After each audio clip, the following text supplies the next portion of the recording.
Como estou feliz de estar aqui nesse lugar, fazendo essa sessão single take, trazendo tudo numa levada só, que é justamente tudo aquilo que a gente mais queria e tudo aquilo que a gente está se preparando para voltar, com a mesma fidelidade que a gente sempre teve nesse último ano, onde nenhum domingo ficou vazio. Isso é um sinal de fidelidade, isso é um sinal de estar junto, isso é um sinal de coisas muito maiores que estão acontecendo e que a gente se posicionou nisso. Eu trago essa palavra porque, na verdade, terminando o Mosaic College, que eu tive esse privilégio incomum, esse privilégio tão raro de estar estudando junto com essa equipe tão alucinante que é a equipe da Mosaic. Na formatura acabou saindo essa palavra que eles falaram, uma palavra especial descrevendo cada um dos alunos e como que eles enxergavam isso. Então, acabo descrevendo como faithful. Faithful é uma palavra que, na verdade, eu estava estudando, vendo quais que são os significados que ela tem. Lá nos Estados Unidos dizia, tipo, cheio de fé. É o que adere devota e firmemente a uma pessoa, a uma causa ou uma ideia. Leal, confiável. Inclusive fala de casamento, de matrimônio. Cara, é tão legal receber essa palavra. Não era exatamente a palavra que eu mais esperava receber. Quem sabe tinha outras coisas que eu pensava que me descreveriam melhor do que isso. Mas quando eu peguei nisso, eu estava percebendo que, cara, a gente está nesse fim de semana, que é o fim de semana de Dia dos Namorados, onde a palavra fidelidade se torna tão mais forte do que em outros fins de semana. E quem sabe também porque há 2 semanas atrás eu fiz 10 anos de casado. Eu e a Carol, quem é que tá aqui para dar um grito junto? 10 anos de casado, não são 10 dias, não são 10 meses. É um número muito forte dentro disso, que significa fidelidade. Que ele traz uma história junto, uma história que a gente não arranhou. E a gente normalmente não fica falando nessas coisas porque a gente sabe que pessoas passam por situações. E no meio que a gente aprende a perdoar, no meio da graça, a gente aprende a superar mesmo as situações que tem mais dessa dificuldade. Quando a gente está pensando nessa palavra fidelidade, eu estava agora aqui junto com você tomando ceia. Espero que você tenha tomado ali e que você tenha ceado junto com a gente. Essa história em Jesus, ela gira muito em torno da fidelidade, porque ele estava construindo essa história junto com aqueles discípulos, e ele estava entregando por fidelidade a vida dele. Cara, até as últimas consequências. Ele estava levando a fidelidade dele até o ponto de morrer, até o ponto da cruz. Ele queria se entregar por aqueles caras. E teve uma afirmação esquisita que no meio da ceia Jesus fala, só que um de vocês vai me trair. E traição, com certeza, ela é o antônimo da palavra fidelidade. Os discípulos ficam ali meio assustados. Quem de nós que vai trair você? E ele já conhecia a história, ele já sabia das coisas que iam acontecer. Na verdade, quem sabe se Jesus não fosse traído, ele não teria nem como ser pego em flagrante, porque não existe flagrante. Ele precisava de uma denúncia, ele precisava de uma traição. Engraçado que essa traição ela se dá com um beijo. Então a gente vê naquela história toda onde Jesus se coloca como fiel, onde Deus é fiel nessa história. No meio dessa fidelidade toda, ele é traído e ele permanece fiel. E eu acho que essa é muitas vezes a história que a gente tem junto com ele. Quando a gente vê essa palavra fiel, fidelidade, ela a própria raiz dela é fé. E fé, com certeza, é um dos três pilares mais profundos que a Pixel tem. Das nossas cores do RGB, ela é a cor azul. Ela é fé, junto com a esperança e junto com o amor. Ela é um dos 3 valores centrais daquilo que a gente carrega, que são as virtudes que a própria Bíblia traz para nós. Quando aquilo ali acontece, você conhece a história, Judas, ele entrega Jesus por um punhado de dinheiro, por bastante dinheiro, e ele se arrepende daquilo ali. mas ele não tem certeza que Jesus vai ressuscitar. Ou quem sabe, ele duvidando da natureza de Jesus, imagina se esse cara que eu entreguei para ser morto ressuscita, o que ele vai fazer comigo? É lógico que isso é uma falta de conhecimento de quem Jesus era, porque ainda bem que Jesus não era nem eu e nem você, e nem as nossas limitações. Ele não ressuscitou para perseguir aqueles que denunciaram ele, aqueles que entregaram ele, aqueles que traíram ele. Daí lá em Atos 1:20, diz assim: por quê? Prosseguiu Pedro. Está escrito no livro de Salmos: fique deserto o seu lugar, e que não haja ninguém que nele habite, e ainda que outro ocupe o seu lugar. Ele está contando a história de Judas. Pode, por favor, pegar aqui. Deixa eu pegar aqui para ficar com a capinha. Obrigado. Ele está falando sobre aquele terreno onde ele comprou, que deveria ficar vazio, onde seria deserto, mas ele também está falando que alguém deveria ocupar o lugar de Judas. A história da Bíblia ela é repleta de fé, e ela é uma história de fé, ela é uma história de Abraão e seus descendentes, o pai da fé. E depois que vem Jesus, a salvação ela é pela graça da morte de Jesus mediante a fé. A fé ela começa a ter um papel tão central dentro dessa história toda. Então, no livro de Hebreus, no capítulo 11, ele é um dos textos mais ricos sobre a descrição daquilo que é fé. Você pode abrir no livro de Hebreus, no capítulo 11. Ele fala: ora, a fé é certeza daquilo que esperamos e a prova das coisas que não vemos.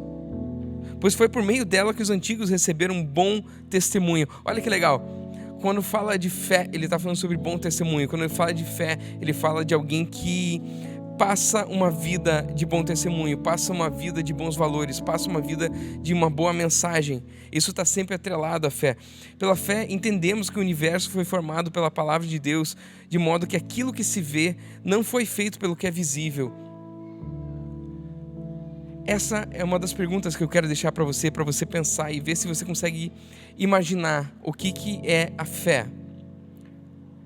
Porque fé a gente considera que seja aquilo que a gente crê. Eu acredito, eu simplesmente afirmo que eu acredito, e isso às vezes pode não ter impacto nenhum na minha vida, naquilo que eu faço. Mas será que quando a gente acredita em alguma coisa, isso não tem impacto nenhum? Quando você vê um torcedor de futebol e o time dele não afeta nada a maneira que ele vive, você se questiona se ele realmente torce para um time. Se o time perde no fim de semana e ele não chega segunda-feira no trabalho meio triste, você fica em dúvida se ele realmente torce para aquele time, porque aquilo não está afetando ele de verdade, ele não acredita, quem sabe, naquele time. Depois ele passa aqui por um hall de exemplos da fé. Pela fé, Abel ofereceu a Deus um sacrifício superior. Pela fé, Enoque foi arrebatado de modo que não experimentou a morte. Pela fé, Noé, quando foi avisado a respeito das coisas que não se viam, ele construiu uma arca para salvar sua família. Pela fé, Abraão, quando chamado, obedeceu e dirigiu-se a um lugar que mais tarde receberia como herança. Pela fé, peregrinou. Pela fé, Abraão recebeu poder para gerar um filho. Todos esses viveram pela fé e morreram sem receber o que tinha sido prometido. Viram-no de longe o saudaram, reconhecendo que eram estrangeiros e peregrinos na terra. Os que assim falam mostram que estão buscando uma pátria. Se estivessem pensando naquela de onde saíram, teriam oportunidade de voltar. Em vez disso, esperavam eles uma pátria maior, isso é, uma pátria celestial. Ele continua uma série de descrições da fé, onde sempre a fé está atrelada a uma ação, onde sempre a fé está atrelada a uma escolha, onde sempre a fé está atrelada a alguma coisa que eles não enxergavam. E como a gente tem isso tão firme dentro de nós, que todos os erros começaram a acontecer quando abriram os olhos de Adão, quando ele começou a viver por aquilo que ele enxergava e não mais por aquilo que ele ouvia de Deus. E a gente começa a ter essa convicção de que fé é aquilo que eu faço depois de ouvir a voz de Deus. A Bíblia ensina pra gente que a fé, ela é dom de Deus, ela não é uma obra. A fé não é uma coisa que eu faço. Mas ao mesmo tempo ela fala que pela fé nós fomos preparados para obras que Deus preparou para a gente fazer. A fé sem obra, ela é morta. Ao mesmo tempo que a gente vive essa realidade que a fé, ela é crer, ela não é fazer nada. Na verdade, quando a fé, ela não se desempenha em bom testemunho, quando ela não se desempenha em ações, às vezes tão contraditórias, ela perde todo o sentido de ser. Pela fé, Jacó, à beira da morte, abençoou cada um de seus filhos. Pela fé, José, no fim da vida, fez menção do êxodo e deu instruções acerca de seus próprios ossos. Pela fé, Moisés, recém-nascido, foi escondido durante 3 meses por seus pais, pois esses viram que ele não era uma criança comum e temeram o decreto do rei.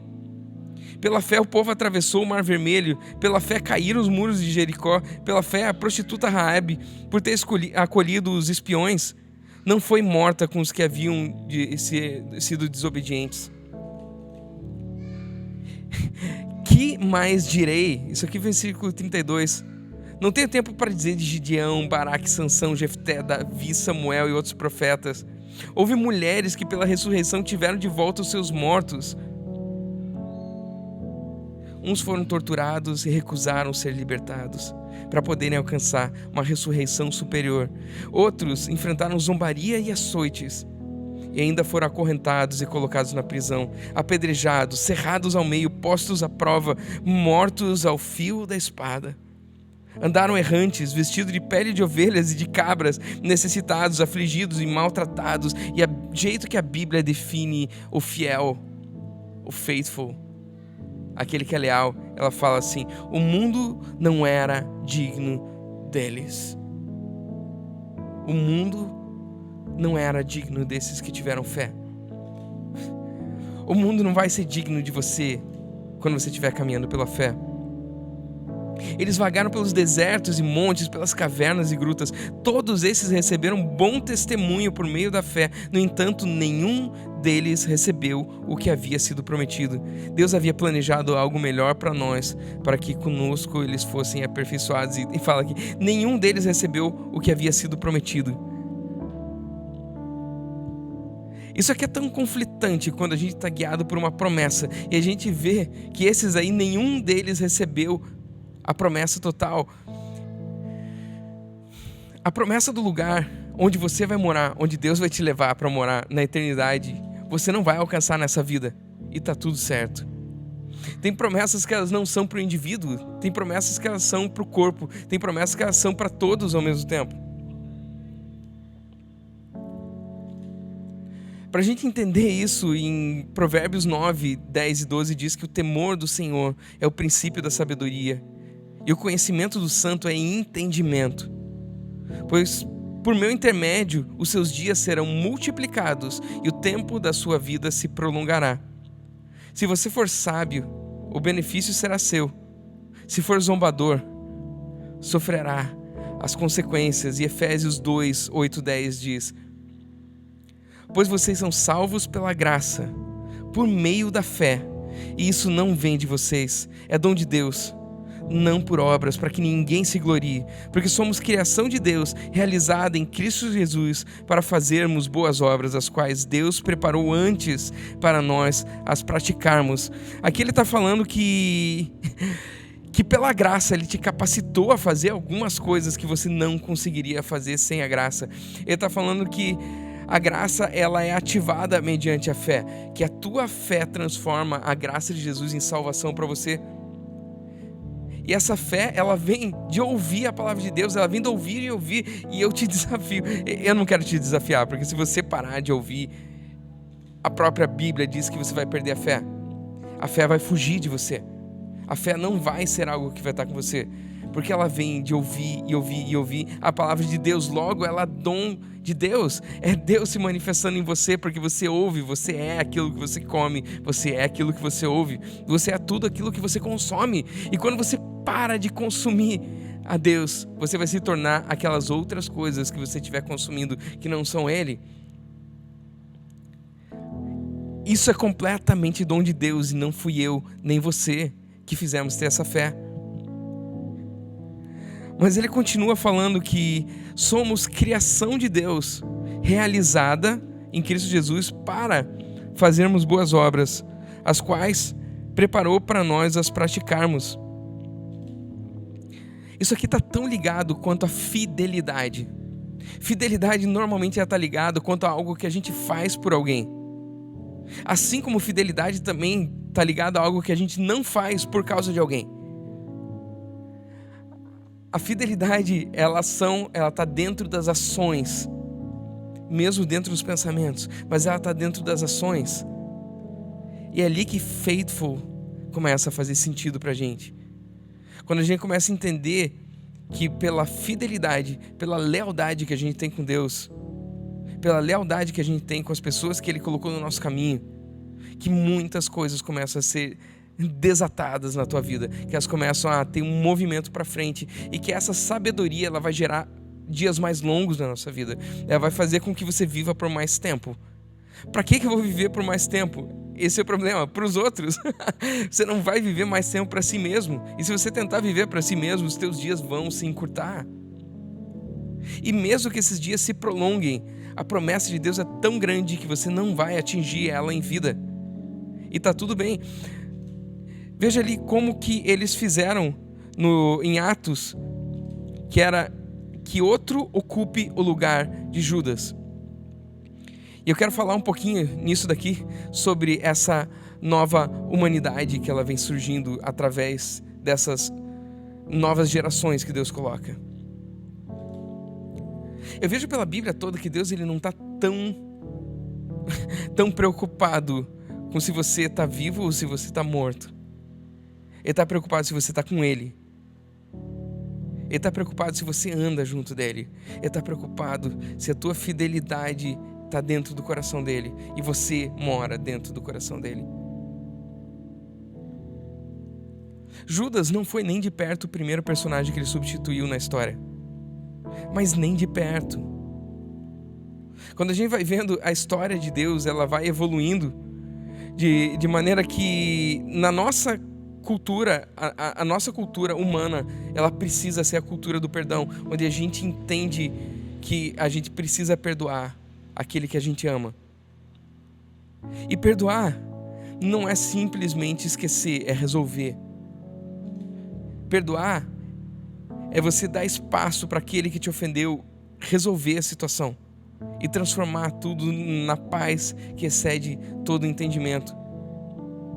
Porque a fidelidade está dentro das coisas que a gente faz e também está dentro das coisas que a gente evita fazer, está dentro das coisas que a gente não vai fazer por amor a alguém.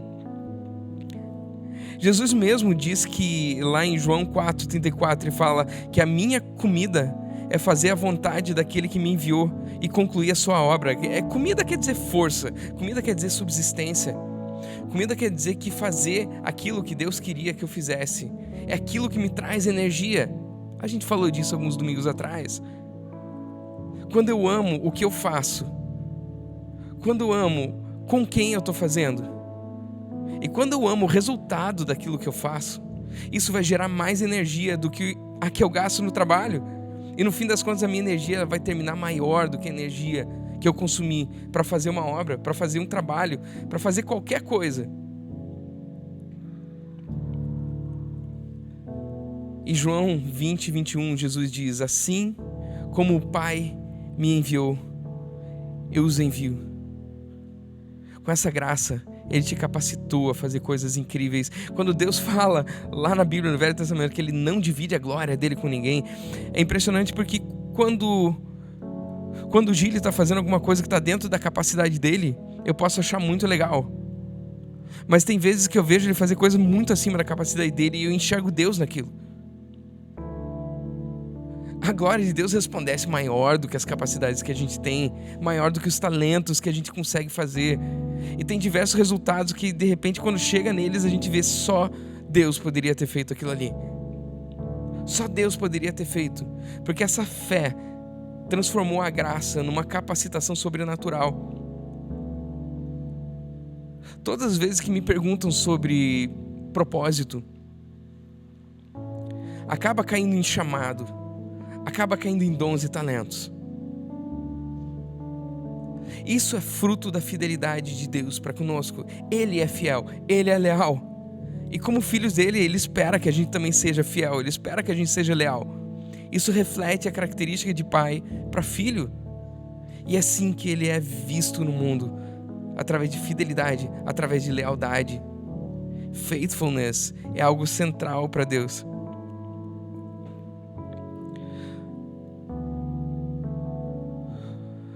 Os dons que Ele dá para nós, a palavra grega para dom é charis. E é legal que charis, ele é a origem da palavra carisma. E sim, nós somos uma igreja carismática, nós somos carismáticos.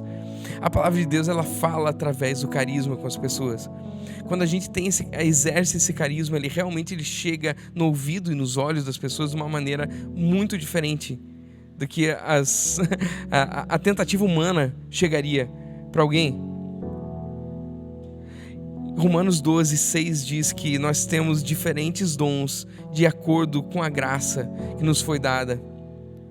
E o que a gente vai aprofundar em diversos dos próprios domingos vai ser justamente como que Deus distribui de maneira diferente as coisas, como que Deus retribui as coisas de maneira diferente.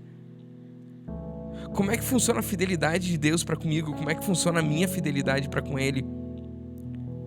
Quando eu falho, será que Ele me substitui? E dentro de diversos textos que a gente tem, é muito importante a gente saber que sim, Deus substitui. Deus substituiu Terá por Abraão. Sim, a gente fala sobre Abraão, ele deixou a terra dele para ir para a terra que Deus tinha prometido. Só que quando a gente vai ler lá no Gênesis, tinha o pai de Abraão que chamava Terá. Ele saiu de Ur na Caldeia e andou quase 1000 quilômetros e parou numa terra chamada Harã. Em Harã ele construiu a casa dele e morou o resto dos dias deles lá. E depois Abraão saiu de Harã e foi em direção de Canaã, em direção de onde é Jerusalém, Israel hoje. Então como que ele pode ter andado por acidente por 1000 quilômetros justamente em direção a Canaã, se não foi Deus quem mandou ele ir para lá? E quem sabe se Terá tivesse feito o final da jornada todo, nós seríamos conhecidos como filhos de Terá e não como filhos de Abraão. Então Terá, ele agiu pela fé também, e ele não viu a terra da promessa. Ele não enxergou a promessa até o fim. A gente vê tantos e tantos outros personagens que foram substituídos na Bíblia, e eu queria chegar na parte onde toda essa família, todo esse povo que Deus construiu no Velho Testamento, ele guardou essa promessa para si, e ele não estava enxergando a promessa de abençoar todos os povos da terra. Ele foi tirado dessa terra onde ele estava e foi levado para o exílio, ele foi levado como escravo para outros lugares, para a Babilônia, para Nínive, para a Síria. E lá no final desse Velho Testamento, esse povo ele retorna para aquela terra, constrói muros, restaura a palavra de Deus. E de repente, tudo desaparece em Malaquias e aparece 400 anos depois em Mateus. Nesse meio tempo, nessa página em branco, eu quero muito que você faça The Why junto com a gente, porque a gente conversa muito sobre essa página em branco. Esses 400 anos onde o Espírito de Deus falou profundamente com a humanidade toda, onde nasceu uma língua global, o grego, tinha uma moeda global, a dracma, e surgiram estradas para todas as cidades. Quando Jesus, que é uma palavra, podia ser comunicado para todos os povos, e quando surgiram estradas para conectar Israel a todas as cidades, Jesus nasceu. E realmente aquela cultura da língua hebraica, ela foi substituída pela língua grega. E a língua grega foi capaz de levar Jesus para todos os confins da terra, onde chegou até hoje pelas traduções até nós. Sim, houve mais uma substituição. Quando a gente larga a fidelidade de Deus, Ele não deixa de ser fiel com as promessas dele. E muitas vezes a gente perde de enxergar o caminho que Ele tinha pra gente viver. Deus tem um plano perfeito pra tua vida. Eu tava assistindo nessa semana... Gira, assistiu o Loki? Muito bom. Tá devagar, velho. Cara, não vou encher de spoiler aqui, cara, mas o que eles falam sobre linha de tempo é maravilhoso e eu acho que os caras do Loki lá são bem calvinistas, cara. O irmão do Thor. Eles colocam que existe uma linha de tempo perfeita para eu e você vivermos. Mas é engraçado que como que Deus pode ter um plano perfeito para mim e para você se às vezes as coisas que os outros fazem altera a minha história? Na verdade, Deus tem tantos futuros perfeitos para mim e para você, que cruzam com as escolhas das outras pessoas, mas Ele nunca deixa de ter um chamado de algo que só você pode cumprir, de algo que só eu posso cumprir. E dentro da nossa fidelidade, a gente é peças únicas daquilo que Ele pode fazer sobre a humanidade com a gente. E quando a gente deixa de fazer aquilo, não tem mais ninguém. Você tem que entender que você pode ser substituído por outra pessoa dentro do plano de Deus, mas você é insubstituível naquilo que você tem para fazer.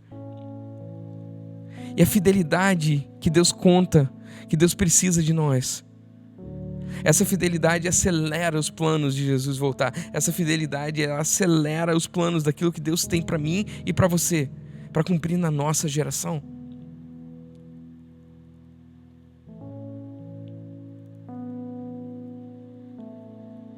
Quando a gente deixa de fazer, a gente pode fazer 3 coisas com os dons que Ele nos dá. A gente pode construir o reino dEle com os dons que Ele nos dá. A gente pode construir a própria vida com os dons que Ele nos dá. E a gente pode, inclusive, negligenciar completamente os dons que Ele nos dá.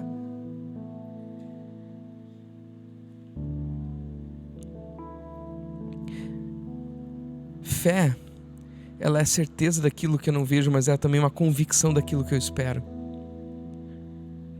Fé é aquilo que eu faço agora com aquilo que Deus me falou.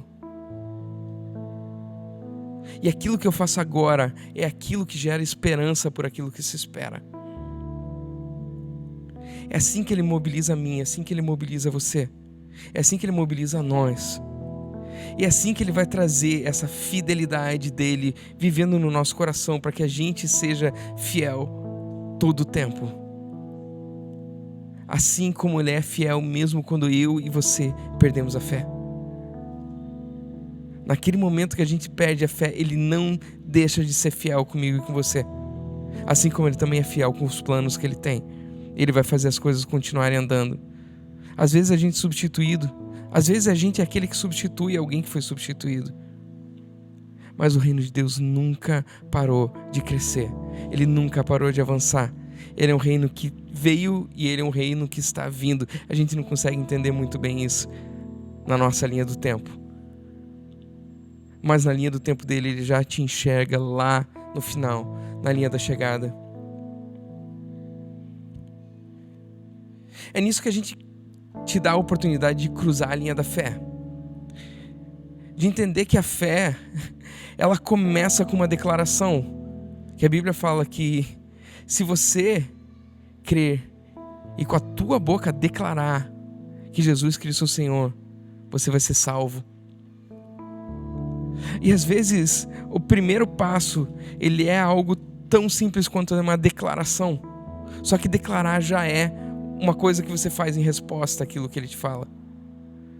Quando eu declaro, eu já estou falando uma coisa que não tem tanto sentido naquilo que eu enxergo, mas ele tem completo sentido naquilo que eu ouço. Ele traz salvação para a tua casa hoje.